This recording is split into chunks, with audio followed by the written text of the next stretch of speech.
ভারতীয় সঙ্গীত জগতের জন্য আজ একটি অত্যন্ত দুঃখের দিন। কিংবদন্তি গায়িকা আশা ভোসলে আর আমাদের মাঝে নেই।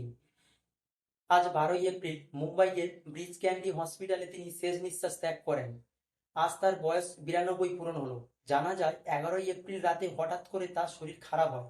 বুকের সংক্রমণ, শ্বাসকষ্ট এবং প্রচণ্ড ক্লান্তির কারণে তাকে তড়িঘড়ি হাসপাতালে ভর্তি করা হয়, কিন্তু চিকিৎসা চললেও অবস্থার দ্রুত অবনতি হয়।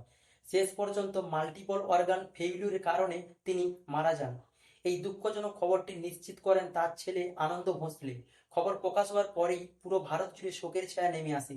প্রধানমন্ত্রী নরেন্দ্র মোদী, সঙ্গীত পরিচালক A R রহমান এবং বলিউডের বহু তারকারা তাকে শ্রদ্ধা জানিয়েছে। প্রায় 8 দশকের কেরিয়ারে তিনি 11 থেকে 12 হাজারের বেশি গান গেয়েছেন। দম মারো দম পিয়া তু আপ তো আজা এর মতো আরো অসংখ্য গান আজও মানুষের হৃদয়ে অমর হয়ে আছে। আজ তার চলে যাওয়া অনেকেই বলছেন ভারতীয় সঙ্গীতের একটি যুগের অবসান হলো। 13ই এপ্রিল মুম্বাইয়ের শিবাজি পার্কে তার শেষকৃত্য সম্পন্ন হওয়ার কথা রয়েছে।